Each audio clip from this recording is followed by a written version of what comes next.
বিসমিল্লাহির রহমানির রহিম। পরম করুণাময় আল্লাহ তাআলার নামে শুরু করছি। ইতিহাসের শুরুতেই মানবজাতির জন্য সর্বোচ্চ দিশারি হিসাবে নবী রাসূল প্রেরণ করেছেন আল্লাহ তাআলা। কুরআনুল কারিমে আল্লাহ বলেছেন, আর আমি প্রত্যেক জাতির মধ্যেই একজন রাসূল প্রেরণ করেছি, এই মর্মে তোমরা আল্লাহ এর ইবাদত করো এবং তাগুতকে বর্জন করো। সূরা নাহল 16:36। অর্থাৎ পৃথিবীতে যখনই মানুষ পথভ্রষ্ট হয়েছে তখনই আল্লাহ তাদের জন্য কোনো না কোনো নবী পাঠিয়েছেন। ইসলামী আকিদা অনুযায়ী পৃথিবীতে মোট 1,24,000 জন নবী এসেছিলেন, আর তাদের মধ্যে 313 জন ছিলেন রসুল। তবে কুরআনে নাম উল্লেখ করা হয়েছে মাত্র 25 জন নবীর। এই তালিকার বাইরে আরও কিছু নবীর নাম ইসলামী ঐতিহ্য ও হাদিসে পাওয়া যায়। তাদের একজন হচ্ছেন হজরত শীস আলাইহিসসালাম। কুরআনে তার নাম সরাসরি উল্লেখ না থাকলেও বহু মুফাসসির, ঐতিহাসিক ও হাদিসবিদ তার নবুয়াতের কথা বলেছেন। শীস আলাইহিসসালাম ছিলেন আদম আলাইহিসসালামের তৃতীয় সন্তানদের মধ্যে অন্যতম, যিনি হাবিল হত্যার পর মানব সমাজে আল্লাহ এর হিদায়েত প্রচারের দায়িত্ব গ্রহণ করেন। তার নামের অর্থ আল্লাহ এর দান, গিফট অফ আল্লাহ। আরবিতে শীস শব্দের মূলে আছে হিবা বা দান। আদম আলাইহিসসালাম ছিলেন প্রথম নবী, যার মাধ্যমে মানবজাতির সূচনা হয়। তার পরবর্তী সন্তানদের মধ্য থেকে আল্লাহ তাআলা নবুয়তের ভার অর্পণ করেছিলেন শীস আলাইহিসসালামের ওপর। বিভিন্ন ইসলামী ঐতিহাসিক বর্ণনায় উল্লেখ আছে যে হজরত শীস আলাইহিসসালাম ছিলেন নবী আদম আলাইহিসসালামের প্রকৃত উত্তরসূরি। ইসলামী গ্রন্থে তার উল্লেখ ইবনে কাসির রহমতুল্লাহ আল বিদায়া ওয়ান নিহায়া গ্রন্থে উল্লেখ করেছেন। শীস আলাইহিসসালামের জন্ম হয়েছিল হাবিল হত্যার কিছুদিন পর। আল্লাহ তাকে নবী হিসাবে মনোনীত করেন এবং একটি কিতাবও দেন। ইমাম তাবারি রহমতুল্লাহ তার তারিখে তাবারি গ্রন্থে লিখেছেন, আদম আলাইহিসসালাম মৃত্যুর আগে শীস আলাইহিসসালামের হাতে আল্লাহ এর আইন ও নির্দেশনা তুলে দিয়েছিলেন। ইমাম সুয়ুতি রহমতুল্লাহ আল দুর আল মানসুর এ উল্লেখ করেছেন যে শীস আলাইহিসসালামের ওপর আল্লাহ 50টি সুহুফ নাজিল করেছিলেন। অতএব শীস আলাইহিসসালামের নবুয়ত নিয়ে আলেমদের মধ্যে ঐক্যমত রয়েছে, যদিও তার নাম কুরআনে উল্লেখিত নয়। আদম আলাইহিসসালাম ও হাওয়া আলাইহিসসালামের বহু সন্তান হয়েছিল। ইসলামী বর্ণনা অনুযায়ী হাওয়া আলাইহিসসালাম প্রতিবার একসঙ্গে এক ছেলে ও এক মেয়ে সন্তান প্রসব করতেন। তাদেরকে যুগল আকারে জন্ম দেওয়া হতো, যেন মানবজাতি বৃদ্ধি পায়। হাওয়া আলাইহিসসালামের প্রথম সন্তান ছিলেন হাবিল ও তার যমজ মেয়ে। এরপর জন্ম নিয়েছিলেন কাবিল ও তার যমজ মেয়ে। আল্লাহের নির্দেশ ছিল, এক পেটের ছেলেমেয়ে অন্য পেটের ছেলেমেয়েকে বিবাহ করবে, কিন্তু কাবিল এ বিষয়ে আপত্তি জানায় এবং শেষ পর্যন্ত হাবিলকে হত্যা করে। এই হত্যার ঘটনাই মানব ইতিহাসের প্রথম রক্তপাত। কুরআনে বলা হয়েছে, অতঃপর কাবিল তার ভাইকে হত্যা করল এবং সে ক্ষতিগ্রস্তদের অন্তর্ভুক্ত হল। সূরা মাঈদা 5:30। হাবিল হত্যার পর আদম আলাইহিসসালাম ও হাওয়া আলাইহিসসালামের মনে গভীর দুঃখ নেমে আসে। তখনই আল্লাহ তাদের সান্ত্বনা দিতে এবং ভবিষ্যৎ মানব সমাজের হিদায়েতের জন্য নতুন এক সন্তান দান করেন। এই সন্তানে ছিলেন শীস আলাইহিসসালাম। ইসলামী ঐতিহাসিক সূত্র অনুযায়ী হাবিল হত্যার প্রায় 100 বছর পর শীস আলাইহিসসালামের জন্ম হয়। তার জন্মকে আদম আলাইহিসসালাম ও হাওয়া আলাইহিসসালাম বিশেষ রহমত হিসাবে গ্রহণ করেন। নামকরণের পেছনের ঘটনা। শীস নামের অর্থ আল্লাহ এর দান। ইবনে কাসির রহমতুল্লাহ উল্লেখ করেছেন, হাবিল মৃত্যুর পর আদম আলাইহিসসালাম ও হাওয়া আলাইহিসসালাম খুব দুঃখিত ছিলেন। তখন আল্লাহ তাদের এই সন্তান দান করেন এবং আদম বুঝলেন যে এটি আল্লাহ এর পক্ষ থেকে বিশেষ উপহার, তাই তার নাম রাখা হল শীস। শীস আলাইহিসসালাম জন্মের সময় থেকেই আলাদা ছিলেন। তিনি ছিলেন অত্যন্ত সুন্দর, বুদ্ধিমান ও নরম স্বভাবের। আল্লাহ তাকে নবুয়তের যোগ্য করে তৈরি করেছিলেন। ঐতিহাসিকরা বলেন, শীস আলাইহিসাল্লামের চেহারা ছিল তার পিতা আদম আলাইহিসাল্লামের অনুরূপ। আদম আলাইহিসাল্লাম মৃত্যুর আগে শীস আলাইহিসাল্লামকে আল্লাহ এর দিন সংরক্ষণ ও প্রচারের দায়িত্ব দিয়ে যান। হাবিল হত্যার ঘটনা মানব সমাজে বড় ধরনের পরিবর্তন আনে। হত্যাকাণ্ডের মাধ্যমে মানুষের মধ্যে হিংসা, বিদ্বেষ ও অবাধ্যতা প্রবেশ করে। কাবিল ও তার বংশধরেরা একসময় আল্লাহ এর বিধান থেকে বিচ্যুত হতে শুরু করেন। তারা পাহাড় ও সমভূমিতে আলাদা আলাদা বসবাস শুরু করেন। ইতিহাসে উল্লেখ আছে যে কাবিলের বংশধরেরা ধীরে ধীরে অহংকার, অবাধ্যতা ও পার্থিব ভোগ বিলাসে নিমগ্ন হয়। অন্যদিকে শীস আলাইহিসাল্লামের নেতৃত্বে আদম আলাইহিসাল্লামের ধার্মিক বংশধরেরা আল্লাহের আনুগত্য বজায় রাখে। এইভাবে মানব সমাজে দুইটি ধারা গড়ে ওঠে: শীস আলাইহিসাল্লামের বংশধরদের ধার্মিক সমাজ, কাবিলের বংশধরদের পথভ্রষ্ট সমাজ। শীস আলাইহিসাল্লামের জন্ম শুধু আদম আলাইহিসাল্লাম ও হাওয়া আলাইহিসাল্লামের জন্য নয়, বরং পুরো মানব জাতির জন্য এক বিশেষ রহমত ছিল। তাওহীদ ও দ্বীন সংরক্ষণ। হাবিল হত্যার পর আল্লাহের পথ প্রদর্শনের জন্য প্রয়োজন ছিল একজন হিদায়েতপ্রাপ্ত নবীর। মানবজাতির ধারাবাহিকতা, নবুয়তের সিলসিলা শীস আলাইহিসাল্লামের বংশের মাধ্যমেই চলমান থাকে। আদম আলাইহিসাল্লামের উত্তরসূরি, আল্লাহ তাকে আদম আলাইহিসাল্লামের উত্তরাধিকারী হিসাবে মনোনীত করেন। শীস আলাইহিসাল্লাম মানব ইতিহাসের প্রথম যুগের একজন গুরুত্বপূর্ণ নবী। তিনি ছিলেন আদম আলাইহিসাল্লামের প্রকৃত উত্তরসূরি, যিনি হাবিল হত্যার পর সমাজে শান্তি, ন্যায়বিচার ও তাওহীদের দাওয়াত নিয়ে আবির্ভূত হন।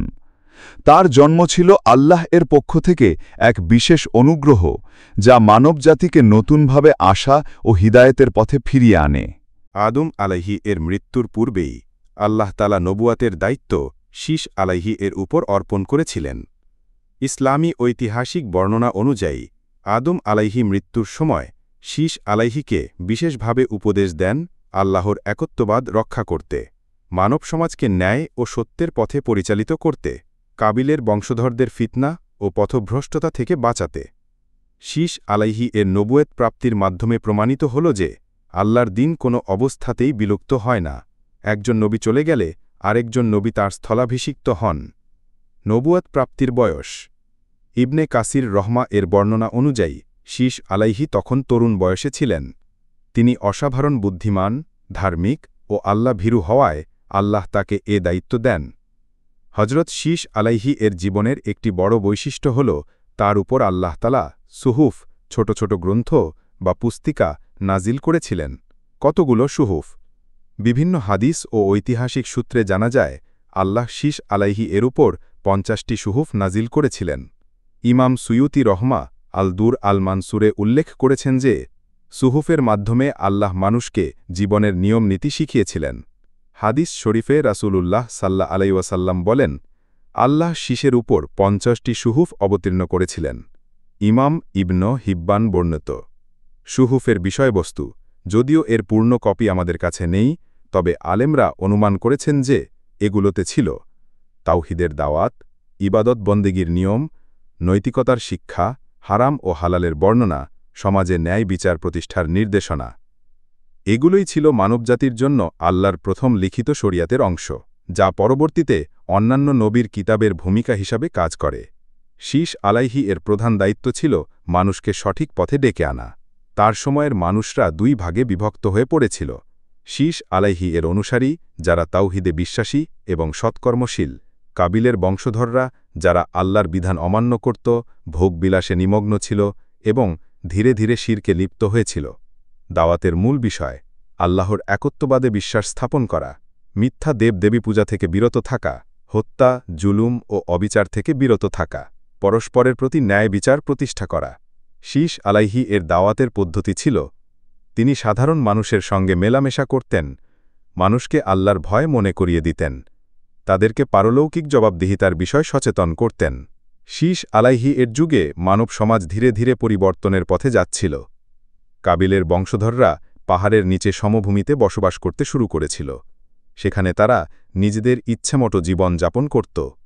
কাবিলের বংশধরদের অবস্থা: তারা ভোগবিলাসে নিমগ্ন ছিল, নারীরা নিজেদের সৌন্দর্য প্রকাশ করতে শুরু করেছিল। তারা গান বাজনা ও নাচ গানের ব্যবস্থা চালু করে, প্রথমবারের মতো বাদ্যযন্ত্র আবিষ্কার করে বলে বর্ণনা আছে। শীষের বংশধরদের অবস্থা, তারা পাহাড়ে বসবাস করত, তারা আল্লাহর আনুগত্যে জীবনযাপন করত, নারীরা পর্দা পালন করত, পুরুষরা ইবাদতে ব্যস্ত থাকত। সংস্কারের প্রচেষ্টা, শীষ আলাইহি তার অনুসারীদের সতর্ক করে দিতেন যেন তারা কাবিলের বংশধরদের ফিতনায় জড়িয়ে না পড়ে। তিনি বলতেন, তোমরা আল্লাহর বিধান মেনে চলো, দুনিয়ার ভোগবিলাসে মগ্ন হয়েও না, গান বাজনা ও নারীর ফিতনা থেকে দূরে থাকো। শীষ আলাইহি এর জীবনে আল্লাহ তাকে কিছু বিশেষ অনুগ্রহ প্রদান করেছিলেন। নবুয়তের মর্যাদা, 50টি সুহুফ প্রাপ্তি, সমাজের নেতা ও খলিফা হিসাবে প্রতিষ্ঠা, বংশধরদের মাধ্যমে নবুয়তের স্রোতধারা অব্যাহত রাখা।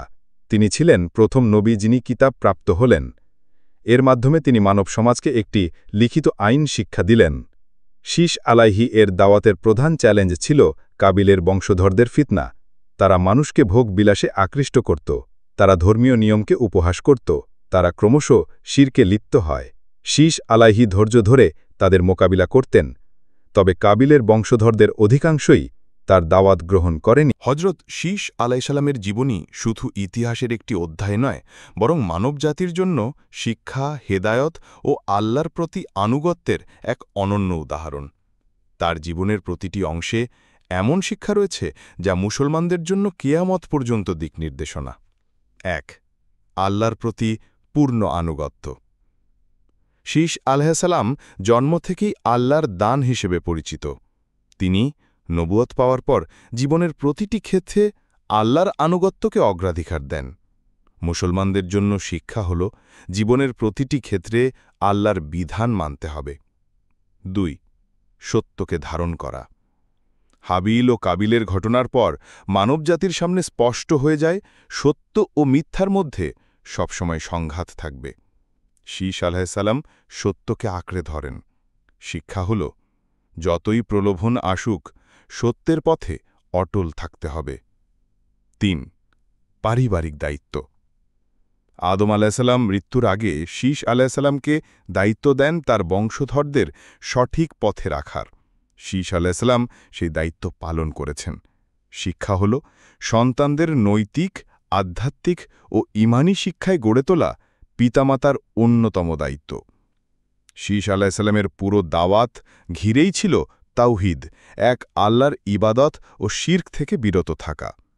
তাওহীদের শিক্ষা, তিনি তার উম্মাতকে বলেছিলেন, আল্লাহ ছাড়া কোনো উপাস্য নেই, আল্লাহর একত্বই মানবজাতির মুক্তির একমাত্র পথ। মূর্তিপূজা, জ্যোতিষবিদ্যা, অশ্লীলতা এসবকে তিনি কঠোরভাবে নিষিদ্ধ করেছিলেন। তাকওয়ার শিক্ষা, তাকওয়া মানে শুধু ইবাদত নয়, বরং আল্লাহর ভয় ও সচেতনতা নিয়ে জীবনযাপন করা। শীষ আলাইহিসসালাম তার জনগণকে বলেছিলেন, গোপনে ও প্রকাশ্যে আল্লাহকে ভয় করো। তাকওয়া ছাড়া সমাজে ন্যায় বিচার প্রতিষ্ঠা করা সম্ভব নয়। শীষ আলাইহিসসালাম শুধু আধ্যাত্মিক বিষয় নয়, বরং সামাজিক সংস্কারেও গুরুত্বপূর্ণ ভূমিকা পালন করেন। আইন কানুন প্রতিষ্ঠা, তিনি আল্লাহ প্রদত্ত সুহুফে সমাজের জন্য ন্যায় বিচারের বিধান দিয়েছিলেন। অশ্লীলতা দমন, কাবিলের বংশধররা বাদ্যযন্ত্র, নৃত্য ও অশ্লীলতা লিপ্ত হলে শীষ আলাইহিসসালাম তার উম্মাতকে সতর্ক করেছিলেন। ন্যায় বিচার, তিনি জোর দিয়ে বলেছিলেন, অন্যায়ের পথে যাবেন না, অন্যের হক মারবেন না। পারিবারিক শৃঙ্খলা, তিনি বিবাহের নিয়ম ও পরিবারের দায়িত্ব বন্টনের কথা শিখিয়েছিলেন। শীষ আলাইহিসসালাম জীবনের প্রতিটি ক্ষেত্রে নৈতিকতা প্রতিষ্ঠার চেষ্টা করেছেন। তার জীবনী থেকে মুসলমানরা যে নৈতিক শিক্ষা গ্রহণ করতে পারে তা হল সত্যবাদিতা। মিথ্যার ওপর কোনো সমাজ টিকে থাকতে পারে না। ধৈর্য ও সহনশীলতা, বিরোধীদের সামনে ধৈর্য ধারণ করা জরুরি। ন্যায়পরায়ণতা, অন্যায়ের বিরুদ্ধে অবস্থান নেওয়া একজন মুমিনের বৈশিষ্ট্য। আল্লাহর প্রতি ভরসা, জীবনের প্রতিটি ক্ষেত্রে আল্লাহর ওপর নির্ভর করতে হবে। আজকের যুগেও শীষ আলাইহিসসালামের জীবন আমাদের জন্য দিক নির্দেশনা হয়ে আছে। বর্তমানে পরিবারের ভেতরেও কলহ, বিভেদ ও হত্যাকাণ্ড ঘটছে। হাবিল কাবিলের ঘটনার মতোই অনেক পরিবার ভেঙে যাচ্ছে। শীষের শিক্ষা হল পরিবারকে সঠিক ঈমানী ভিত্তিতে গড়ে তোলা। আধুনিক সমাজে গান বাজনা অশ্লীলতা ও পাপাচার ব্যাপক।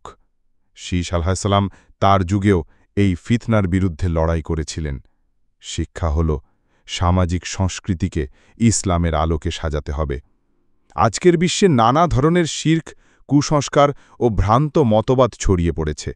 শীশ আলাইহিসসালামের দাওয়াত আমাদের স্মরণ করিয়ে দেয় যে শুধুমাত্র আল্লাহর ইবাদতই মুক্তির পথ। প্রত্যেক বাবা মায়ের উচিত সন্তানদের মধ্যে ঈমান, তাকওয়া ও নৈতিকতা রোপণ করা, যেমন শীশ আলাইহিসসালাম তার উত্তরসূরিদের সঠিক পথে রেখেছিলেন। ১. তিনি ছিলেন আদম আলাইহিসসালামের প্রকৃত উত্তরসূরি। ২. আল্লাহ তাকে দিয়েছেন নবুয়ত ও সুহফ। তার মাধ্যমে শুরু হয় নবুয়তের ধারাবাহিক শিক্ষা ও দাওয়াত। ৩. তিনি ছিলেন সত্য, ন্যায় ও তাকওয়ার প্রতীক। হজরত শীশ আলাইহিসসালামের জীবনী মানবজাতির জন্য এক আলোকিত দৃষ্টান্ত। তিনি দেখিয়েছেন কিভাবে দুনিয়ার ফিতনা, মিথ্যা ও অশ্লীলতার মাঝেও একজন মানুষ আল্লাহর পথে অটল থাকতে পারেন।